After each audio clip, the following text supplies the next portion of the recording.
G Tamil தொலைக்காட்சி நேயர்களுக்கு அன்பான வணக்கங்கள்.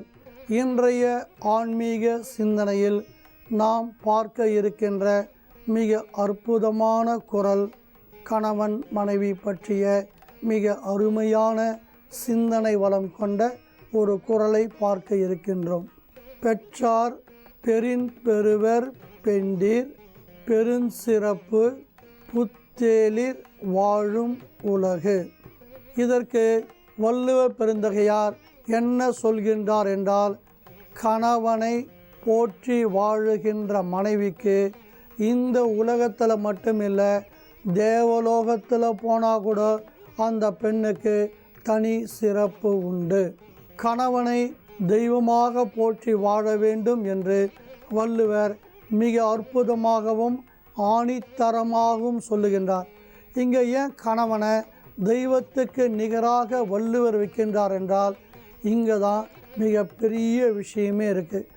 ஒரு பெண்ணுக்கு உறவுகளில் பல வகை இருக்கலாம். தாய் தந்தை, அண்ணன் தம்பி, அக்கா தங்கை, மாமா மாமி, சித்தப்பா சித்தி, இப்படி பல்வேறு விதமான உறவுகள் இருந்தாலும், 1000 உறவுகள் இருந்தாலும், ஆலமரம் போல எக்கச்சக்கமான உறவுகள் இருந்தாலும் அதில் வேறென இருப்பது கணவன் மட்டும்தான்.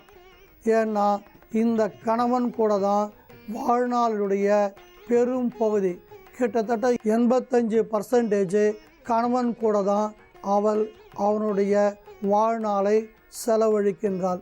இதில் கணவன் கூடிய நேரத்தை செலவழிக்கிறது பெரிய விஷயம் கிடையாது. இந்த கணவனை தெய்வமாக மதித்து வாழுகின்றது நம்முடைய பாரதத்தினுடைய தனி பண்பாடே அதுதான்.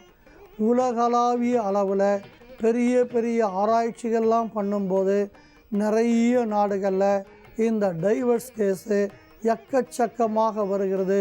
குறிப்பாக மேற்கத்திய நாடுகளில் கல்யாணமான 3வது மாதத்துக்குள்ள பிரியருடைய எண்ணிக்கை 27% மேலே வருதுன்னு பலவிதமான ஆராய்ச்சிகள்லாம் சொல்லுது. ஏன்னா அங்கெல்லாம் கணவன் மனைவி உறவு முறைகளில் நிறைய பிரச்சனைகள்லாம் இருக்குது. இந்திய கலாச்சாரத்தில் கணவனை கண்கண்ட தெய்வமாக வழிபடுகின்ற ஒரு முறை 1000 ஆண்டுகளுக்கு முன்பே ஹரிச்சந்திரன் காலத்திலிருந்து இன்றை வரை தொடர்ச்சியாக வருவதால் நம்மளுடைய சதவீதங்கள்லாம் ரொம்ப குறைவாக இருக்குது. குறிப்பாக 4-5% மட்டும்தான் இருக்குது. மற்றபடி இந்த வாழ்க்கை தன்மை மிக சிறப்பாக இருப்பதால் அமெரிக்காவின் முன்னாள் அதிபதியினுடைய மனைவி ரிட்டர்ன் டு இந்தியா அப்படின்னு ஒரு பெரிய ஸ்கீமையே ஏற்படுத்தினாங்க. அதில் ஆயிரக்கணக்கான மக்கள்லாம் இணைஞ்சாங்க. அதனுடைய நோக்கம் இந்தியாவை நாம் திரும்பி பார்க்க வேண்டும், இந்திய கலாச்சாரத்தை பின்பற்ற வேண்டும். இந்திய கலாச்சாரம்னா தெய்வ வழிபாடுகளோ மீதி இதர விஷயங்களோ விவசாயமோ கைத்தறியோ இதெல்லாம் கிடையாது. கணவன் மனைவி எப்படி வாழுகிறார்கள், எப்படி நிம்மதியாக அவர்களால் இருக்க முடிகிறது என்பதை ஒரு பேசிக்காக வச்சு இந்த இயக்கத்தை ஆரம்பித்தாங்க. அது இன்றளவில் ரொம்ப சிறப்பாக போகிறது. அதற்கு காரணம் நம்மளுடைய இந்திய பெண்கள் தான். இந்தியாவுக்கு பெருமை தேடித்தருகின்ற மிக பெரிய விஷயம் இது. கணவனை தெய்வமாக போற்றி வாழக்கூடிய அம்சங்கள் நம்முடைய இந்திய கலாச்சாரத்தில் இரத்தத்துடன் கூடிய ஒரு உறவாக இருப்பதால் இங்கே நம்மளுக்கு பெரிய பிரச்சனைகள் எதுவுமே ஏற்படுறதெல்லாம் கிடையாது. நாம் பழைய கதைகளெல்லாம் பார்ப்போம். கணவன் தன்னுடைய எல்லைகளை எல்லாம் மீறி ஒரு தாசி வீட்டுக்கு போகிறதுக்கு ஆசைப்படும் போது மனைவியே கூடை மேலே கணவனை வச்சு தூக்கின்னு போயிட்டு தாசி வீட்டில் விட்ட கதையும் பார்க்குறோம். சில நேரங்களில் கணவனுக்கு அனுசரணையாக பலவிதமான தியாகங்களையெல்லாம் செய்த பெண்மணிகளையெல்லாம் நாம் பார்த்துருக்கிறோம். கண்ணகி கதையிலிருந்து சீதை கதையிலிருந்து நீங்கள் நிறைய விஷயங்களெல்லாம் பார்த்தீங்கன்னா இதெல்லாம் வெட்ட வெளிச்சமாக நம்முடைய புராணங்களும் இதிகாசங்களும் பெண்மைக்கு எவ்வளோ மதிப்புகள் கொடுத்தது, பெண்கள் எல்லாம் எப்படி வாழ்ந்தாங்கன்றதை நாம் உணர முடியும். அதுக்கு தான் அந்த காலங்களில் இந்த மகாபாரதம் ராமாயணம்லாம் ஒரு 10 நாட்கள் சித்திரை மாதத்தில் வெயில் காலங்களில் சொல்லுவாங்க. அங்கே குழந்தைகளையெல்லாம் கூட கூட்டும் போயிட்டு இந்த ராமாயணம் மகாபாரதம் இதர விஷயங்களெல்லாம் சொல்லி இவங்களை கேட்க வைப்பாங்க. அந்த கலாச்சாரம் மாறாமல் இருக்கணும், கணவனுக்கு நல்ல மதிப்பு மரியாதைகளை கொடுக்கணுன்றதுக்காக இப்பேற்பட்ட அம்சங்களெல்லாம் வச்சாங்க. காலம் மாற காட்சிகள் எல்லாமே மாறிவிட்டது. கணவனை இப்பொழுது பேர் சொல்லி கூப்பிடக்கூடிய அளவுக்கு அப்படியே டோட்டலாக மாறிப்போச்சு. அடுத்ததாக சம உரிமை என்ற ஒரு போலித்தனமான வாழ்க்கையை இந்த பெண்கள் வாழ ஆரம்பிச்சிட்டாங்க. எது செய்தாலும் கணவனுக்கும் பங்கு உண்டு, வீடை க்ளீன் பண்ணணுமா கணவனுக்கும் பங்குண்டு, வீடு வாசலை பெருக்கணுமா கணவனுக்கும் பங்குண்டுன்னு எதில் சில நேரங்களில் சில விஷயங்களை கணவன்மார்கள் கட்டாயம் செய்கிறாங்க.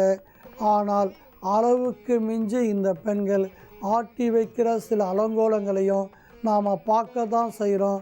எடுப்பிலேயே திருமணமான 3வது மாதத்திலேயே தனி குடித்தனம் போகிறது, தங்களுடைய சுக துக்கங்களை எல்லாம் இழந்து பையனை படிக்க வச்சு பெரியாள் ஆக்கிட்டோன்னே கல்யாணம் முடிஞ்ச கையோடவே தனி குடித்தனத்துக்கு வற்புறுத்துகிற பெண்களை எல்லாம் இந்த காலத்தில் பார்க்குறோம்.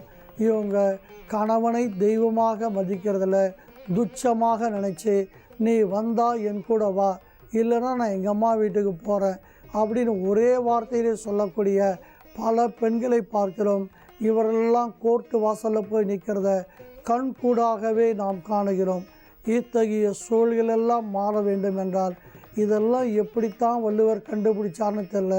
2500 வருஷத்துக்கு முன்னையே இப்பேற்பட்ட பிரச்சனைகள்லாம் ஏற்படுன்றதுக்காக அருமையான தீர்வை சொன்னார்.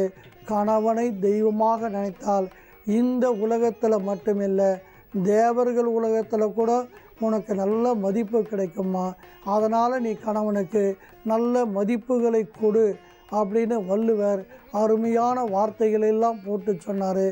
ஆனால் இப்போ நடைமுறையில் கொஞ்சம் கொஞ்சமாக மாற ஆரம்பித்து கணவன் ஒரு கைப்பாவையாக மாறி மனைவியினுடைய மந்திரத்துக்கு கட்டுப்பட்டு பெற்றவர்களெல்லாம் நட்டாற்றில் விடக்கூடிய சூழ்நிலைகளை நாம் பார்க்குறோம். அதற்கு சாட்சியாக இன்றைக்கி கோயில்களுடைய எண்ணிக்கையோ பள்ளிக்கூடங்களுடைய எண்ணிக்கை பெருகுகிறதோ இல்லையோ, முதியோர் இல்லங்கள் புற்றீசல் போல ஊருக்கு ஊர் வளர்ந்து கொண்டு வருவதே இதற்கு சாட்சியாக அமைகிறது. அந்த காலத்தில் பெண்களை யாருமே அடிமையாலாம் வைக்கவே இல்லை. ஒவ்வொரு ராஜாவும் ஒவ்வொரு தீர்ப்புகளை எடுக்கிறதுக்கு முன்னையும் சண்டைகளை போர் தொடுப்பதற்கு முன்னையும் மனைவியினுடைய ஆலோசனைகள்லாம் நிச்சயமாக கேட்டாங்க. இதெல்லாம் நம்முடைய புராண இதிகாச வரலாறுகளையும் சென்ற மன்னருடைய ஆட்சி காலகட்டங்களில் இருந்ததையும் நாம் பார்க்குறோம். பலவிதமான பெண்களே அரசாட்சி பண்ணதெல்லாம் கூட நம்ம பார்த்துருக்குறோம். பெரிய பெரிய போஸ்டிங்களெல்லாம் இந்த பெண்கள்லாம் இருந்திருக்காங்க. மாபெரும் புலவர்களாக, அறிவில் சிறந்தவர்களாக, நியாயங்களை வழங்கக்கூடியவர்களாக எவ்வளவோ துறைகளில் பெண்கள் எல்லாம் இருக்கின்றார்கள். அவர்களுக்கு உள்ள மரியாதையை இந்த சமூகம் கொடுத்திருக்கிறது. அதனால் கணவனை தெய்வமாக நினைக்கின்றதாக கணவன் காலித்தனம் பண்ணால், கணவன் கண்டபடி நடந்து கொண்டால், கணவன் சூதாடினால், கணவன் மது அருந்தி விட்டு வந்தால் கேள்விகள்லாம் கேட்கக்கூடாதுன்னு கிடையாது. ஒழுக்கமாக இருக்கின்ற கணவருக்கு நீங்கள் நல்ல மதிப்பும் மரியாதையும் கொடுக்க வேண்டும். ஒழுக்கம் தவறிய கணவர்களை சீர்திருத்துவதும் அவரை சிறப்பான பாதையில் கொண்டு வருவதும் உங்களுடைய பொறுப்பு. இதைத்தான் வள்ளுவர் சொல்லுகிறார். கணவனை தெய்வமாக நினைக்கிற பட்சத்தில் கணவனுக்கு உள்ளுக்குள்ளேயே ஒரு உறுத்தல்லாம் இருக்கும். நாம் எவ்வளவோ தப்பு பண்ணுறோம், மனைவி எப்படிலாம் அனுசரித்து போகிறான், ஏன் நாம் இந்த தப்பை செய்யணும், இந்த தப்பை விட்டுட்டா என்ன அப்படின்ற எண்ணங்கள் கணவருக்கு ஏற்பட வேண்டுமென்றால் நீங்கள் கணவர் சின்ன சின்ன தப்பெல்லாம் பண்ணும்போது பெரிய அளவில் தண்டனையில் கொடுக்காம அன்பாக பேசி அரவணைத்து நீங்கள் செய்கிறது தப்புன்றதை அவர் உணரா மாதிரி செய்தால் வள்ளுவர் காட்டியது போல நீங்களும் இந்த உலகத்தில் மட்டுமில்லை தேவ உலகத்தில் கூட நல்ல பெயர்களை பெறலாம். ஆகவே பெண்டீர்களே, நீங்கள் பாரத தேசத்தின் பெருமையை உலகத்திற்கு பறைசாற்ற வேண்டுமென்றால் உங்களுடைய கணவருக்கு உண்டான கண்ணியத்தை நீங்கள் கொடுங்கள். வாழ்க்கையில் அனைத்து விதமான சௌகரியங்களையும் பெற்று வளமாக வாழுங்கள். நன்றி, வணக்கம். ஆற்காடு ஜோதிடர் டாக்டர் ஆசேனா சோமசேகரன்.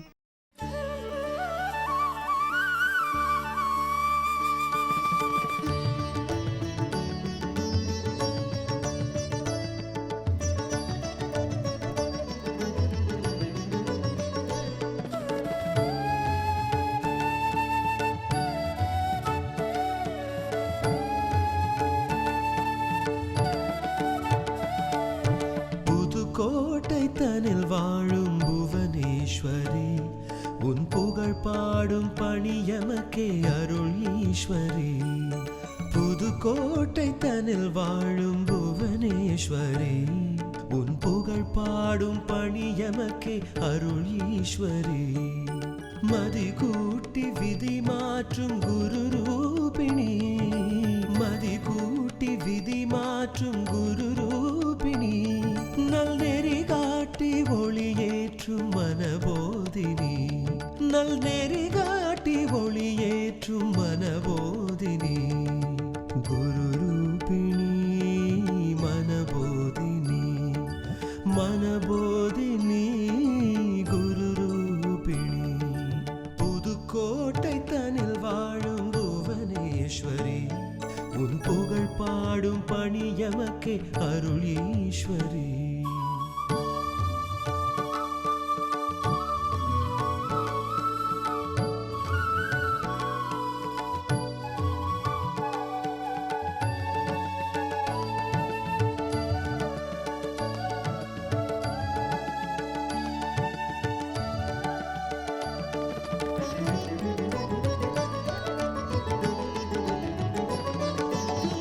சோதனை துயர் எரித்து சுகமழையாக்குவாய், சோம்பலின் சுடல் அகற்றி சுடரொளி வீசுவாய்.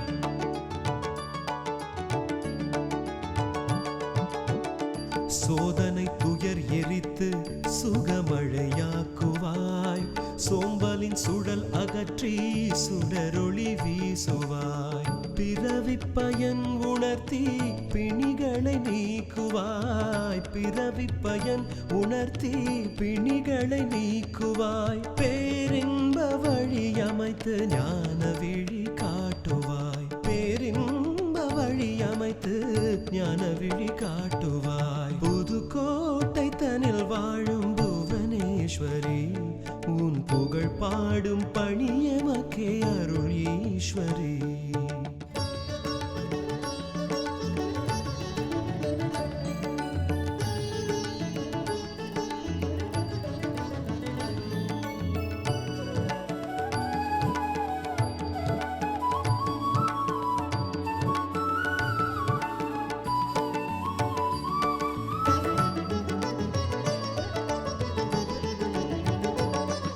சதாசிவ பிரம்மேந்திர சாஸ்வத பொருள்நீ, சாந்தானந்த சத்குருவின் சாதனை அருள்நீ.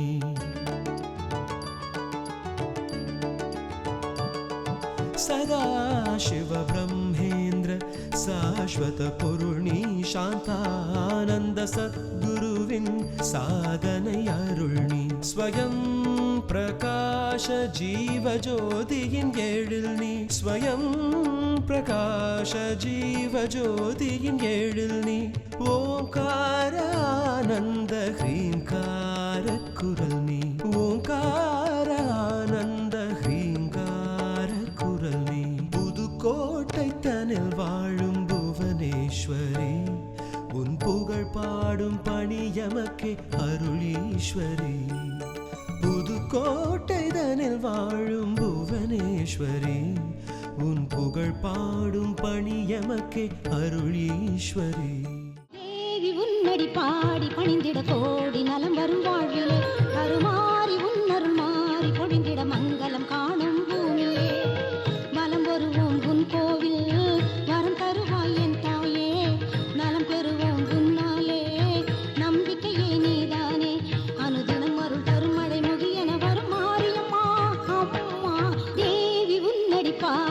பணிந்திட கோடி நலம் வரும் வாழ்விலே கருமாறி உன்னருள் மாறி பொழிந்திட மங்களம் காணும் பூமியே.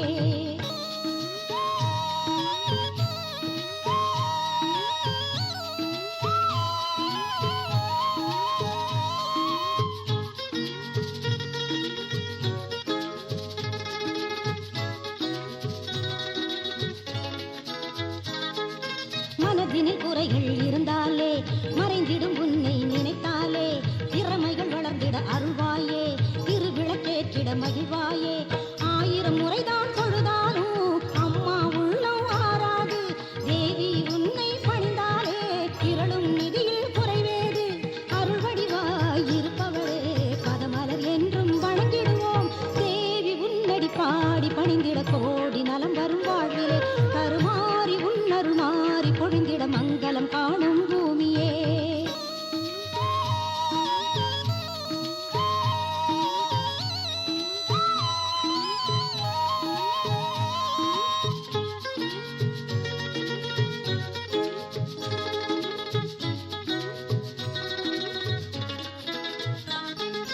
உடுக்கை மேளம் அடிக்கையிலே உள்ளம் உருகிட நினைக்கையிலே அடுக்கடுக்காய் பல நன்மைகளை அள்ளித் தருகிற தாய் நீயே.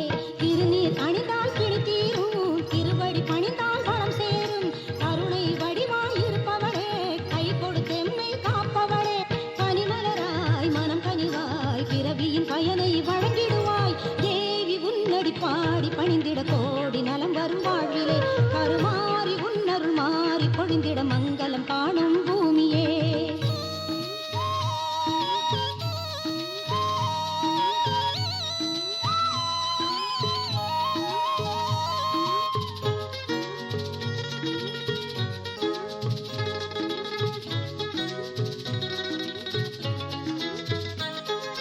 புற்றினில் பாலை ஊற்றுகின்றோம் பொன்னடி என்றும் போற்றுகின்றோம் சத்திய தெய்வம் நீ அம்மா சர்வம் சக்தி தானம்மா. எத்தனை பெருமை உனக்குண்டு எங்கும் உனக்கு சிறப்புண்டு பற்றுடன் நெஞ்சில் முனை வைப்போம் படையல் போட்டு குளிர வைப்போம் உனதடிமை என்னும் பெருமை தொடர்ந்திட வேண்டும் நாயகியே. தேவி உன்னடி பாடி பணிந்திட கோடி நலம் வரும் வாழ்விலே கருமாறி உன்னருள் மாறி பொழிந்திட மங்களம் காணும் பூமியே. நலம் வருவோம் உன் கோவில் வரம் தருவாய் என் தாயே நலம் பெறுவோம் உன்னாலே நம்பிக்கையே நீதானே அனுதினம் அருள் தரும் மழை மொழி என வரும் மாரியம்மா அம்மா தேவி உன்னடி பாடி பணிந்திட கோடி நலம் வரும் வாழ்விலே கருமாறி உன்னருள் மாறி பொழிந்திட மங்களம் காணும் பூமியே. சரணம் சொல்லி கூப்பிடுவோம் சபரிமலை வாசனை வரணும் என்று அழைத்திடுவோம் வரம் கொடுக்கும் ஈசனை. அருளை தரும் ஆண்டவனை அன்பருக்கு மித்திரனை சிரம் தாழ்த்தி வணங்கிடுவோம் ஹரிகர சுதன் ஐயப்பனை.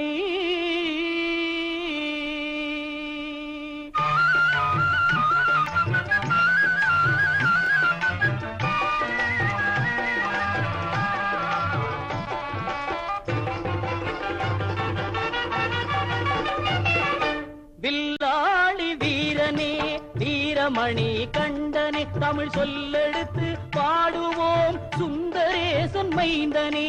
சுவாமி சரணம் ஐயப்பா சரணம் சரணம் ஐயப்பா சுவாமி சரணம் ஐயப்பா சரணம் சரணம் ஐயப்பா.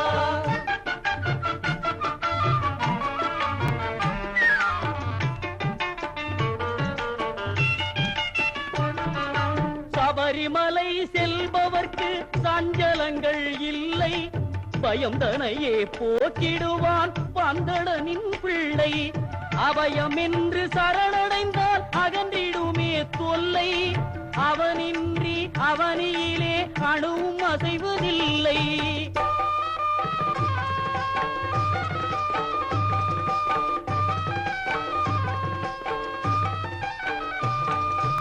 வீட்டை விட்டு கட்டும் கட்டி அருள்மலை புறப்படுவோம். கூட்டு சரணம் போட்டு ஏறு மேலி பேட்டை செல்வோம்.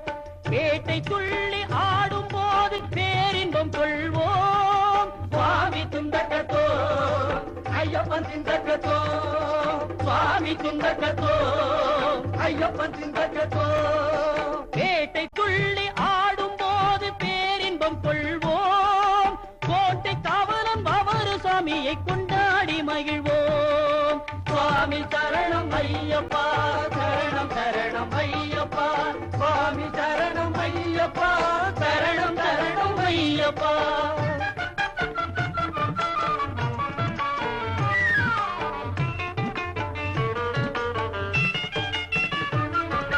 சீர்மேவும் சபரிமலை நாதன் அருள் தேடு.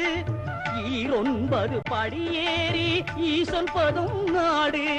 பாரெல்லாம் காத்து நிற்கும் பரமனின் திருவீடு. நாராயணன் செல்வனையே நாவே நீக்க பாடு. சுவாமி சரணம் ஐயப்பா, சரணம் சரணம் ஐயப்பா, சுவாமி சரணம் ஐயப்பா, சரணம் சரணம் ஐயப்பா.